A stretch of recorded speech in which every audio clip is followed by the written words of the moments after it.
ఇప్పుడు పూజ్యులు పెద్దలు కేంద్ర మంత్రివర్యులు శ్రీ వెంకయ్య నాయుడు గారి ప్రసంగం.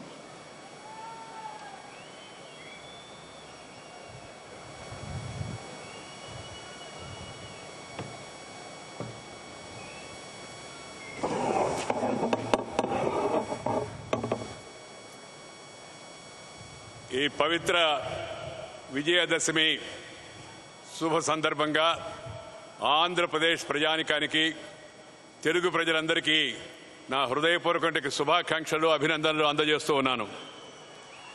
ఈ విజయదశమి మనందరినీ విజయపథం వైపు నడిపించాలని, ఆంధ్రప్రదేశ్ని ఒక అగ్రగామి రాష్ట్రంగా దేశంలో తయారయ్యేందుకు మనందరం కూడా సంకల్పబద్ధులం కావాలని, దానికోసం కేంద్రము రాష్ట్రము కలిసి పనిచేయాలని, దానితో పాటు ఇవాళ మరొక సంతోషకరమైన విషయం ఏంటైతే ఉందో, పరిపాలనా సౌలభ్యం కోసం మనం అందరం విడిపోయినప్పటికీ కూడా మనందరం కూడా సోదరులాగా తెలుగువాడు అందరం కలిసి ఉండాలని తెలంగాణ ఆంధ్రప్రదేశ్ ముఖ్యమంత్రులు ఇద్దరు కూడా ఒక వేదికపైకి రావడం ఏదైతుందో ఇది చాలా సంతోషకరమైన విషయం, అభినందించాల్సిన విషయం.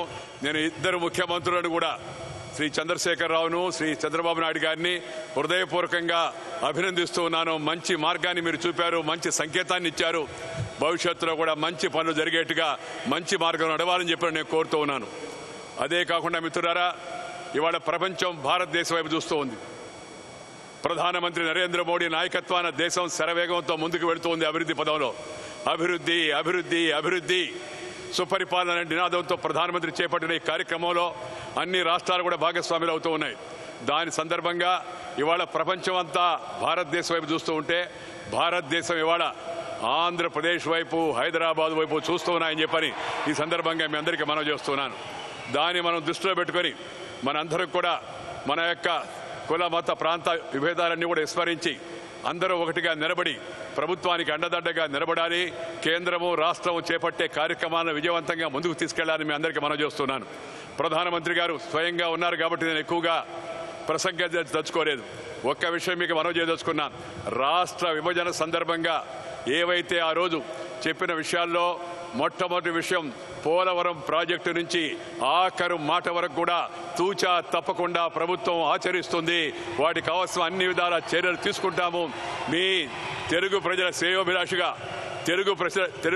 శ్రేయోభిలాషిగా ఢిల్లీలో నేను నిరంతరం ఇటు ఆంధ్రప్రదేశ్ అటు తెలంగాణ తెలుగు ప్రజల యొక్క అభివృద్ధి కోసం, వాళ్ళ ఆకాంక్షలను నెరవేర్చడం కోసం అన్ని విధాలా తప్పనిసరిగా పూర్తిగా సహకారం అందిస్తానని చెప్పిన సందర్భంగా మీ అందరికీ మనవి చేస్తూ, ఈరోజు మన ప్రధానమంత్రి మన మీద ప్రేమతో ఢిల్లీలో పార్లమెంటు, దేశానికి ప్రత్యేకమైన పార్లమెంటు వ్యవస్థకు అత్యున్నతమైన పార్లమెంటు ప్రాంగణం నుంచి మట్టిని సేకరించి దానితో పాటు పవిత్రమైన యమునా నది నుంచి కూడా నీరుని తీసుకొచ్చి మన మట్టి మన నీరు అని మన ముఖ్యమంత్రి గారు ఇచ్చిన పిలుపు అవుతుందో ఆ పిలుపుని దేశవ్యాప్తంగా కూడా చేయడం అవుతుందో ఇది చాలా సంతోషమైన విషయాన్ని మీ అందరికీ కూడా మనం చేస్తున్నాను. ప్రధానమంత్రి గారు ఇంకో మాట కూడా చెప్పారు ఇందాక, నేను సైతం ప్రజా రాజధానికి పుట్టమన్ను సమర్పిస్తున్నాను అని చెప్పని. నేను సైతం ప్రజా రాజధానికి పుట్టమన్నును సమర్పిస్తున్నానని సాక్షాత్తు ప్రధానమంత్రి చెప్పాడంటే దాని భవిష్యత్తు సురక్షితంగా ఉంటుంది. అమరావతి అజరామరమై నిలుస్తుంది, చరిత్రలో నిలబడిపోతుంది.